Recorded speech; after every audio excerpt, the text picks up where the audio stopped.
8 കോടി രൂപയുടെ ലഹരി മരുന്നുമായി കൊച്ചിയിൽ കസ്റ്റംസ് പ്രിവന്റീവ് വിഭാഗം പിടികൂടിയ ആഫ്രിക്കൻ പൗരൻ അന്തർദേശീയ ലഹരി മരുന്ന് മാഫിയയിലെ മുഖ്യ കണ്ണിയെന്ന് അന്വേഷണ ഉദ്യോഗസ്ഥർ.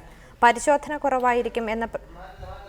കുറവായിരിക്കുമെന്ന പ്രതീക്ഷയിലാണ് ഇയാൾ കൊച്ചി കേന്ദ്രീകരിച്ച് കള്ളക്കടത്ത് നടത്തിയതെന്നും ഉദ്യോഗസ്ഥർ കണ്ടെത്തി.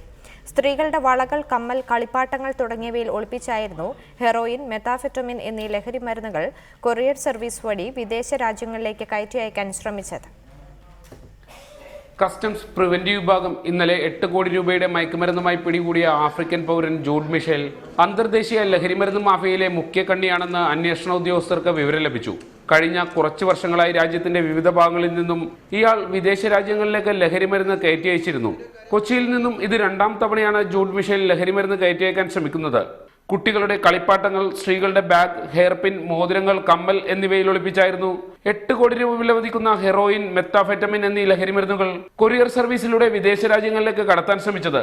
ഇതാദ്യമായാണ് സംസ്ഥാനത്ത് മെത്താഫെറ്റമിൻ എന്ന ലഹരിമരുന്ന് ഇത്ര കൂടിയ അളവിൽ പിടികൂടുന്നതെന്ന് കസ്റ്റംസ് കമ്മീഷണർ KN രാഘവൻ പറഞ്ഞു. ഒരു പ്രാഥമിക പരിശോധനയിൽ നിന്ന് ഈ പൗഡർ രൂപത്തിൽ കണ്ടെത്തിയ ഹീറോയിൻ ആണെന്നും മറ്റേ ഫ്ലേക്കി ക്രിസ്റ്റലൈൻ സബ്സ്റ്റൻസ് ആയിട്ട് കണ്ടത് ഒരു പ്രിലിമിനറി ഇതിൽ മെറ്റാംഫെറ്റമിനുള്ള ടെസ്റ്റും പോസിറ്റീവായിട്ട് ക്ലിയർ ചെയ്ത് വന്നു.